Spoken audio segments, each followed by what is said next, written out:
تو ایک زمانہ ہمارے اوپر ایسا گزرا ہے کہ لوگ ایک دوسرے کا احساس کرتے تھے. یہ بغداد کی کہانی ہے. ایک شخص صرف یہ دیکھنے کے لیے آتا ہے کہ یہ لوگ عزت کیوں اتنی زیادہ پا گئے ہیں. اس نے ایک ہوٹل سے کھانا کھایا, وہ مسلمان نہیں تھا, اور سامنے ٹیبل پہ ایک جوان بیٹھا تھا, وہ مسلمان ہے. اس نے محسوس کیا کہ اس کا تعلق ہمارے شہر سے نہیں ہے. خیر کاؤنٹر پہ جا کے اس کا بل دیا, اور اس صاحب نے کھانا کھایا, بل دینے کے لیے کاؤنٹر پہ گیا تو کہا آپ کا بل ادا ہو گیا ہے. کہا یہاں تو مجھے کوئی جانتا نہیں, میں اجنبی ہوں.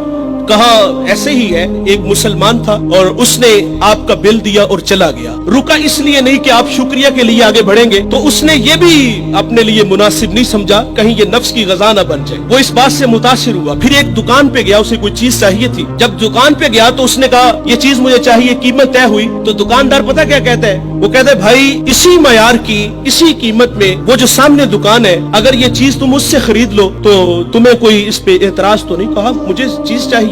وہ سامنے دکان پہ گیا, اس نے وہ چیز خریدی, خرید کے جانے لگا. لیکن یہ تجسس تھا, اس نے ایسا مجھے کیوں کہا, یہ خود بھی تو نفع لے سکتا تھا, فائدہ تو اسے بھی ہو سکتا تھا, لیکن اس نے مجھے اس کے پاس کیوں بھیجا. دوبارہ پھر پلٹتا ہے اور آ کے کہتا ہے بھائی وہی معیار ہے, وہی قیمت ہے, لیکن اس کے پاس بھیجنے کا مقصد کیا تھا تیرا.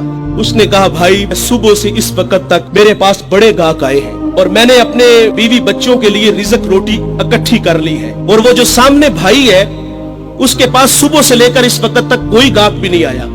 تو میری آرزو تھی کہ تو اس سے جا کے خرید لیتا تاکہ وہ بھی اپنے بچوں کے لیے رزق روٹی لے جاتا. ایک ایسا زمانہ تھا, ہمارے اخلاق اتنے اچھے تھے, ہم ایک دوسرے کا خیال رکھتے تھے. آج تو ذلیل کرتے ہیں. تو حضرت عمر رضی اللہ تعالیٰ عنہ کے پاس ایک مقدمہ آیا بڑا عجیب سا. ایک صاحب نے زمین خریدی اور ایک نے بیچی. جس نے زمین خریدی اس نے ہل چلایا تو اس سے خزانہ نکلا, اور وہ خزانہ لے کے جس سے خریدی ہے اس کے پاس آ گیا اور آگے کہتا ہے کہ بھائی میں نے زمین خریدی ہے, زمین کے پیسے دیے ہیں, اس خزانے کے پیسے نہیں دیے, یہ آپ مجھ سے لے لو. اور جس نے بیچی ہے وہ کہتا ہے بھائی یہ تمہارے مقدر, یہ میں نہیں لوں گا, یہ تمہارے ہی ہیں. ان کا آپس میں تنازع ہوا, حضرت عمر کے پاس آ گئے. وہ دے رہا ہے, وہ لے نہیں رہا.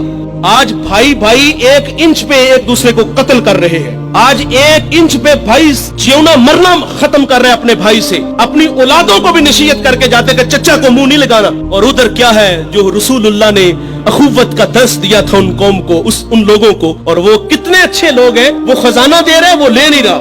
حضرت عمر رضی اللہ تعالیٰ عنہ کے پاس فیصلہ آیا تو آپ نے فرمایا تم دونوں صاحب اولاد ہو. کہا ہاں. ایک نے کہا میری بیٹی ہے, جس نے زمین بیچی تھی اس کی بیٹی تھی, جس نے خریدی تھی اس کا بیٹا تھا. کہا دونوں کا نکاح کر دو, اور وہ جو خزانہ ہے وہ بیٹی کو جہیز میں دے دو تاکہ وہ خزانہ دوبارہ اس کے پاس چلا جائے.